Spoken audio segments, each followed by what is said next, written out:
Bonjour à tous et bienvenue sur Monaco Info pour cette nouvelle édition. En ce début de semaine, voici les titres qui font l'actualité. Nous commencerons ce journal en prenant la direction de Rome à l'occasion de la première présentation en Italie de la maquette du pavillon de Monaco pour l'exposition universelle de Milan en 2015. Nous nous rendrons ensuite au centre de Fontbonne pour le premier anniversaire du sauvetage de Baby et Népal. Patricia Navarro reviendra sur cette année écoulée. Nous prendrons ensuite le volant d'une Mobi. Ce service d'autopartage monégasque de véhicules électriques est opérationnel depuis le début du mois de juin. Et nous terminerons sur une note artistique avec l'exposition photographique d'Alice Blanchero intitulée Around Me. Et avant de débuter ce journal, retour sur les festivités de ce 14 juillet en images. Le prince souverain était l'invité d'honneur de François Hollande lors du défilé militaire sur les Champs-Élysées à Paris. Les Français de Monaco ont pu également célébrer leur fête nationale à la Maison de France ce lundi. Comme chaque année, de nombreuses personnalités de la principauté prennent part à ces célébrations, dont le ministre d'État Michel Roger. L'étendard sanglant élevé, l'étendard sanglant élevé, entendez-vous dans nos campagnes mugir ces féroces soldats. Nous prenons la direction de la capitale italienne. Monaco Interexpo organisait la semaine dernière une conférence de presse à la résidence de l'ambassadeur de Monaco en Italie. L'occasion de présenter la maquette du pavillon monégasque à l'Expo universelle de Milan 2015. Les explications de Vanessa Dessy. C'est une étape importante que vient de franchir la principauté. Il y a 2 semaines, les organisateurs de l'Expo Milan 2015 ont remis officiellement le lot constituant la parcelle de plus de 1000 m² à l'équipe de Monaco Interexpo. Les travaux peuvent d'ores et déjà commencer. Coopération, gouvernance et pédagogie, le pavillon Monaco souhaite promouvoir la solidarité, la protection de l'environnement et le développement d'une croissance verte.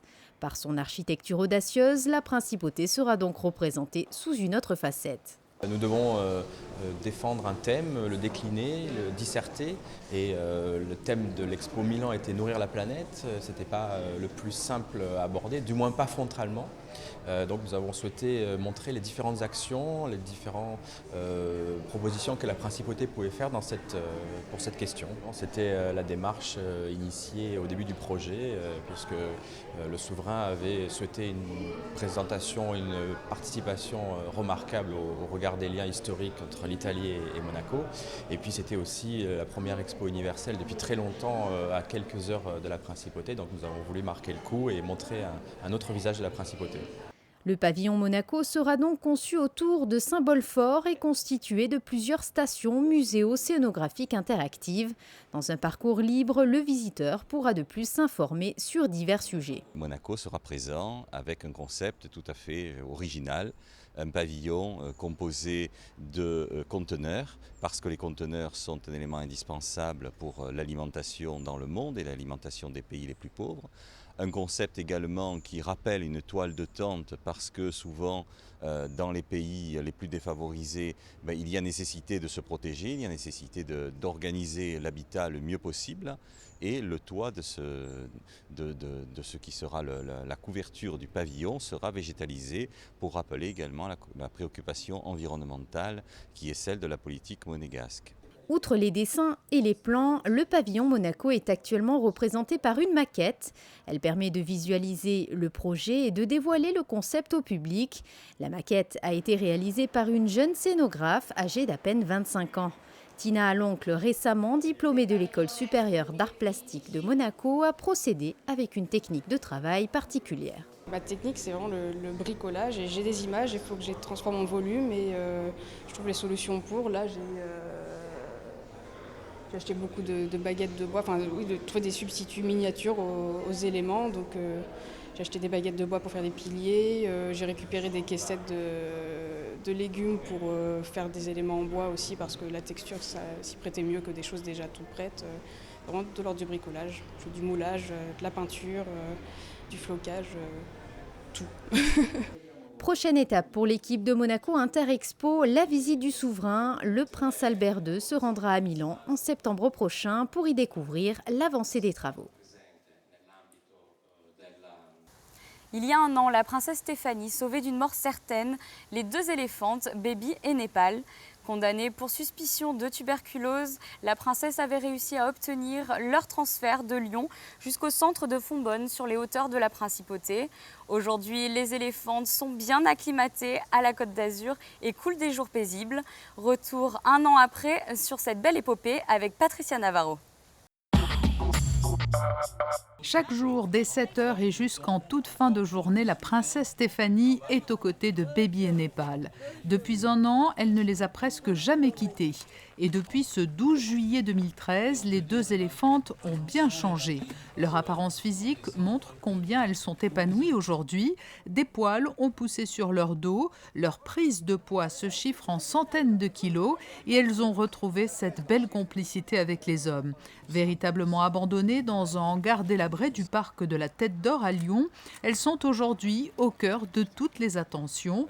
Elles sont choyées par la princesse Stéphanie qu'elles suivent presque comme si elles étaient des animaux de compagnie de petite taille. C'est à leur contact, c'est évident d'être avec elles toute la journée. Il faut les manipuler, puis c'est comme ça au contact, et puis qu'on avance toutes les 2, enfin toutes les 3. Et voilà quoi, donc c'est quelque chose qui vient naturellement. Mon père m'a transmis son amour des bêtes, et quand on est à leur côté, c'est pas du dressage, c'est l'éducation pour leur sécurité, pour la nôtre, et puis voilà, c'est juste aussi pour leur bien-être, et puis bon. Voilà, des trucs de base pour pouvoir les laver, s'en occuper, et voilà, c'est leur quotidien. Avant de rejoindre le centre de Fontbonne, Baby et Népal étaient parquées dans le bâtiment vétuste du parc de la Tête d'Or à Lyon, mais à l'origine, elles appartiennent au cirque Pinder. Les 2 éléphantes étaient un cadeau du père de Sophie Edelstein à sa fille. Cette dernière a suivi toute l'opération de sauvetage menée par la princesse Stéphanie en lui apportant son soutien. Je suis toujours en contact avec la princesse Stéphanie puisque je viens les voir de temps en temps, mais c'est un beau travail de la princesse, de Marcel Peters qui les a vraiment repris en main. On dirait vraiment des éléphants différents quand on les voit après un an où elles sont toutes belles, on voit qu'elles sont bien dodues, qu'elles sont sereines, qu'elles écoutent au doigt à l'œil Marcel Peters et même la princesse Stéphanie qui est entre guillemets une superbe dompteuse d'éléphants. Et pour moi, elles ne peuvent pas être mieux de toute façon. C'est un hôtel 5 étoiles où elles sont. Ce sont vraiment 2 princesses, comme je dis tout le temps, chez une princesse. Pour le premier anniversaire de l'arrivée de Baby et Népal dans leur nouveau lieu de vie, la princesse Stéphanie a tenu à organiser une petite fête au cours de laquelle un timbre spécial émis par l'Office des timbres et des monnaies de la Principauté a été présenté. Et les éléphantes se sont vues offrir un très beau gâteau d'anniversaire composé de leur nourriture de prédilection, de beaux fruits frais. Elles ont une longue vie devant elles. Elles ont encore un minimum 20 ans à vivre, donc il faut s'en occuper pendant ces 20 ans. Donc c'est vrai que l'on vous montre du départ, du sauvetage de Baby Népal. Il faudrait fidéliser les gens et que voilà, avec petit à petit, on va y arriver. Toutes les aides sont donc les bienvenues pour assurer le quotidien de Baby et Népal. De grandes enseignes commerciales offrent régulièrement, par exemple, des fruits et légumes aux éléphantes. Un site internet a également été tout spécialement créé pour fédérer toutes les bonnes volontés et permettre ainsi à Baby et Népal de vivre encore longtemps des jours heureux sur les pentes du Montagel. Retour en Principauté à présent. Après un lancement officiel début juin, le service d'autopartage de véhicules électriques Mobi est désormais opérationnel. 15 Renault Twizy sont disponibles à la location. Monaco Info vous emmène au volant d'un de ces véhicules verts. Le principe du système d'autopartage est d'emprunter une voiture pour une courte durée après avoir souscrit un abonnement. 15 Renault Twizy 100% électriques sont à la location depuis le 1er juillet pour les résidents monégasques, les salariés et les touristes. Il y en aura 10 de plus début 2015 et 25 de plus en 2016. Au total, ce sont donc 50 véhicules qui seront déployés sur toute la Principauté. L'idée de location de véhicules électriques n'est pas nouvelle, mais Mobi permet plus de flexibilité. Tout d'abord, il faut s'inscrire soit par le site internet www.mobi.mc ou bien au bureau de la CAM. Vous vous présentez au bureau de la CAM avec un permis de conduire, une carte d'identité et une carte bancaire ou un RIB. Et le tour est joué, j'allais dire. Vous repartez avec un badge qui vous est donné, qui est nominatif, qui est ce badge-là, et avec lequel vous pouvez accéder au véhicule. L'abonné peut géolocaliser et réserver le véhicule le plus proche grâce à une application smartphone. Chaque voiture est par ailleurs équipée de voyants, un voyant vert si le véhicule est disponible, jaune s'il est réservé et rouge s'il est indisponible. De même, l'utilisateur peut stationner gratuitement sa Twizy en surface, même sur les emplacements réservés aux 2 roues ou encore dans les parkings publics partenaires de l'opération, à savoir les parkings de la Colle, du centre commercial de Fontvieille, du casino, du Larvoto et de la Visitation. Nous avons la possibilité de rentrer les voitures dans 5 parkings partenaires. Ça fait partie du service, le véhicule se présente à l'entrée et du fait de la lecture de plaque, la barrière s'ouvre. D'ici l'automne, 6 autres parkings accueilleront gratuitement les Twizy. Autre avantage, l'abonné n'est pas obligé de ramener la voiture à une station de recharge de batterie. Il peut la restituer où il veut en principauté sans avoir à la recharger. Quant à la Twizy, il s'agit d'une voiture ultra compacte de 2 places pouvant atteindre les 70 km/h, mais surtout très maniable et facile à garer. Elle offre aussi une belle autonomie puisqu'elle peut parcourir 80 km. Pour rouler en Twizy dans les rues de la Principauté, il vous en coûtera 20 € pour 1 heure de location, 35 € pour 2 heures ou encore 60 € pour 4 heures. L'autopartage Mobi est le nouveau mode de déplacement, un mode de transport non seulement innovant, mais également économique et écologique. Du côté de la culture, la salle d'exposition du quai Antoine Ier accueille depuis le 10 juillet une centaine de photos. Il s'agit d'œuvres de l'artiste Alice Blangero. Cette photographe monégasque a suivi les ballets de Monte-Carlo pendant plus de 2 ans. Visite de cette exposition avec Dominique Poulain. Alice Blangero se passionne pour la photographie dans les années 2000 par le biais du portrait. Elle s'immerge alors dans l'univers des acteurs et des musiciens, une expérience qui lui donne envie d'aller plus loin. Sa rencontre en 2010 avec le chorégraphe Jean-Christophe Maillot est déterminante. C'est arrivé un petit peu par hasard. On m'avait demandé de venir faire un reportage en 2010 sur le Monaco Dance Forum. Et en fait, moi, j'avais jamais photographié la danse avant. Je faisais du portrait, tout ça, donc c'était une première expérience. Et en fait, après ça, à partir de 2011, j'ai commencé à travailler un peu plus régulièrement avec les ballets. Et depuis 2013, je suis quotidiennement avec eux, en fait. Moi, ce qui m'intéresse, c'est vraiment tout le processus de création. Donc, comme je suis là tous les jours, je peux suivre vraiment toutes les répétitions.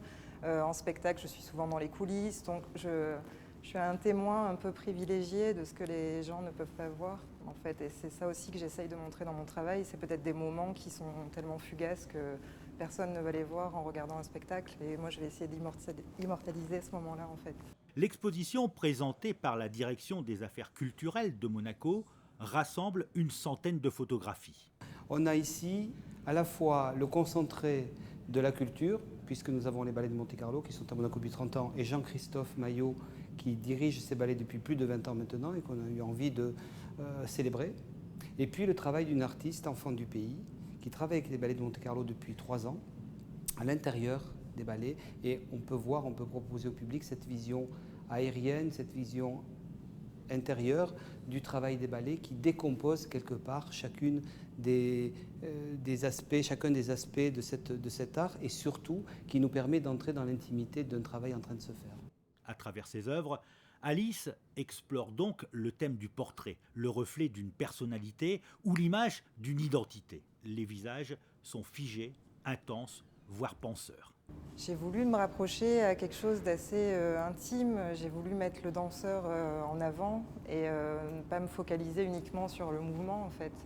J'ai voulu essayer de m'approcher d'une vérité, je ne sais pas, des moments fragiles, des moments... Je sais pas. Faire ressortir les émotions peut-être. Oui, voilà, c'est l'émotion vraiment qui me guide en fait. Que ce soit un visage ou un corps, c'est l'émotion qui va tout guider. Qu'est-ce qui vous plaît dans la photo? Je me sens invisible. Et puis je peux observer les gens en toute impunité. Je suis là, il y a une espèce de complicité. Je sais que je peux les photographier à ma guise et que c'est comme si j'existais pas aussi. Je fais partie des meubles et je vis des moments. C'est des gens qui sont qui me nourrissent beaucoup, que j'admire, que j'aime. Enfin, voilà, c'est un privilège pour moi de travailler avec des gens comme ça. Et certaines photographies seront exposés l'an prochain à l'Exposition universelle de Milan. À noter que cette exposition est ouverte au public jusqu'au 27 juillet. Et dans l'actualité sportive, la première course de bateau propulsée uniquement à l'énergie solaire et en pleine mer Méditerranée s'est déroulée ce week-end en Principauté. Dans une précédente édition, nous vous présentions les enjeux de cette course. Durant 3 jours, les 25 équipages issus d'universités internationales se sont affrontés en flotte, en slalom ou en défi. Côté résultat, saluons le doublé hollandais. Les 2 équipages se sont imposés en Open Class et en A-Class. Les Russes du team Beluga Powered by Synergy ont quant à eux remporté l'épreuve V20 Class. L'équipe monégasque, seul équipage du bassin méditerranéen, décroche la 3e place de cette catégorie.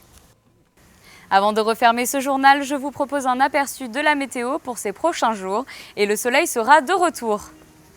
Mardi, un ciel bleu avec quelques légers nuages. Les températures seront modérément chaudes avec 21 degrés au lever du jour et 26 degrés pour l'après-midi. Mercredi, un temps calme et ensoleillé, les températures seront bien estivales. Jeudi, une journée encore très ensoleillée, quelques nuages feront une apparition passagère en fin d'après-midi. Les températures seront élevées avec 23 degrés le matin et 28 degrés dans l'après-midi. Vendredi, le temps sera toujours au beau fixe. Du côté des températures, il faudra compter 24 degrés au lever du jour et 29 degrés dans l'après-midi. À noter une légère brise de mer. C'est la fin de ce journal, merci pour votre fidélité. Retrouvez toute l'actualité de la Principauté sur le site Monaco Channel. Je vous dis à très bientôt sur notre antenne.